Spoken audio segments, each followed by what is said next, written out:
Plano mong kumuha ng unang 360 action camera mo pero hindi mo malaman kung alin ba ditong mas okay. Nag-i-stick ka ba sa X4 o mag-upgrade ka sa bagong X5? Alin ba kasi dito sa dalawa?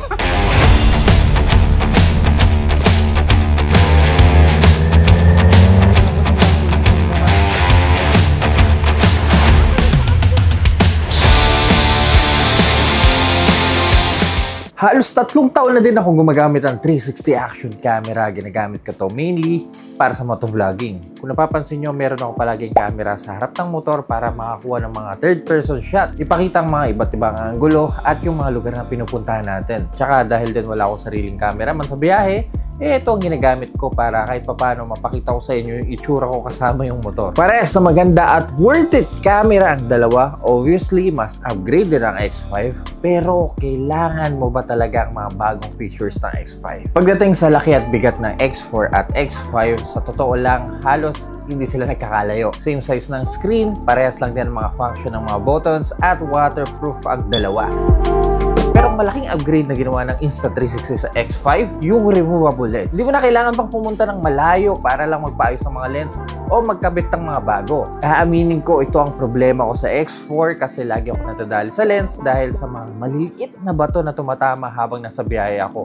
O kung hindi naman, lagi akong napabagsakan. Pero para sa X5, bibili ka na lang ng replacement kit lens at pwede ka nang magpapalit ng ikaw lang. Promise, ilang minuto lang, parang brand new na ulit yung camera mo na hindi na binabaklas yung buong camera. Pero kung maingat naman kayo sa gamit, okay na din na X4. Lens guard, lens cover, kahit pouch, safe sa scratches yung camera mo. Ngayon, pag-usapan natin ang video quality ng dalawa. Ang X5 ay gumagamit ng mas malaking 1/1.28-inch image sensor habang mas maliit naman sa X4 na half-inch lang. So, mas malaking image sensor, mas magiging smooth at mas maganda ang kalalabasan ng video quality. Samahan mo pa ng 3 AI chips sa X5, mas swabe talaga kaysa sa X4 na isa lang. Ang tanong, gaano ba talaga kalaki ang pagkakaiba kapag pinapanood mo na yan sa mobile phone mo? Palagay mo, alin dito sa dalawa ang kuha sa X4 at X5?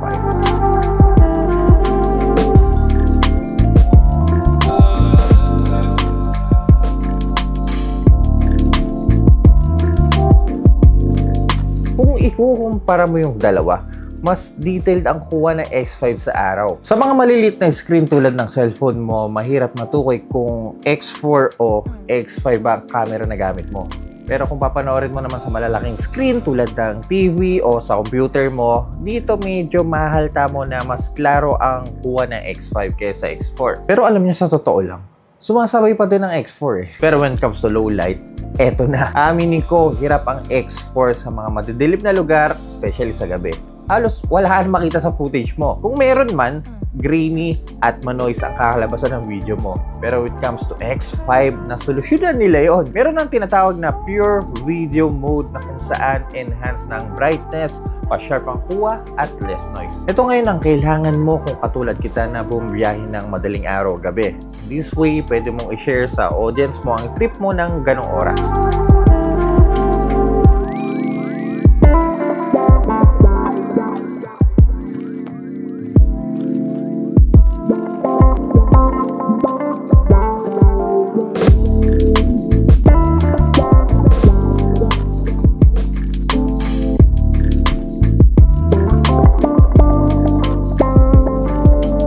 Na gumagamit ng 8K at 30fps max sa 360 video mode, 4K sa single lens mode, at 11K sa time-lapse. Kung active HDR user ka naman, may 5.7K 60fps max sa X5 at 5.7K 30fps lang sa X4. Yun nga lang, mas maganda lang talaga gamitan ng X5 sa low light. Pagdating naman sa battery life, mas matagal mong magagamit ng X5 dahil sa mas malaking battery na may 2,400 mAh na kayang tumagal ng 180 minutes in 5.7K 30fps o 95 minutes in 8K. Pero kung katulad ko kayo na majority ng kuha 4K lang ang gamit, mas matagal yung makakapil ng X5. Fast charging din from 0 to 80% lang sa loob ng 20 minutes. Habang mas maliit sa X4 na may 2,290 mAh na tumatagal ng 135 minutes in 5.7K 30fps at 50 minutes in 8K. Malaking factor para sa akin kung gaano kalaki ang battery dahil may mga biyaya ko na malalayo. So, mas malaking battery, mas matagal ko magagamit ang camera. Pero, like any other camera,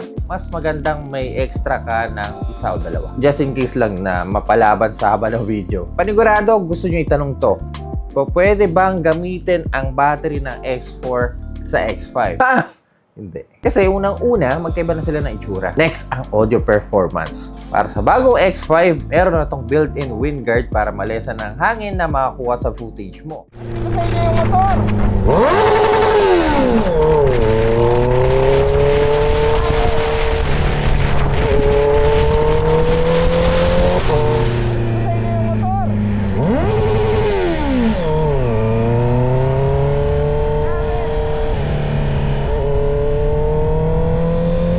Andito tayo ngayon sa Kawalan para subukan ng audio ng dalawang action camera, isang X5 at isang X4. Nasa mataas tayong lugar. Actually, tanong ko yung taal eh. Ayan o. Medyo mahangin dito sa part na to.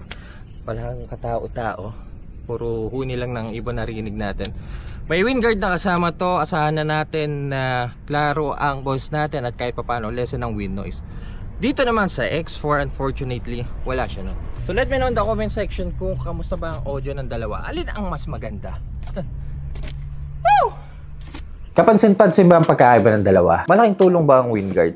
Para sa akin, oo. Malaking factor sa paggawa ng video ang may magandang audio. Mas naiintindihan ng audience ang sinasabi mo at hindi nakakairita pakinggan. Aanhin mo ang malinaw na video kung sablay naman ang audio mo. At ang pinakahuli, mayroon ng bagong mode ang X5 na kung tawagin ay Insta-Frame.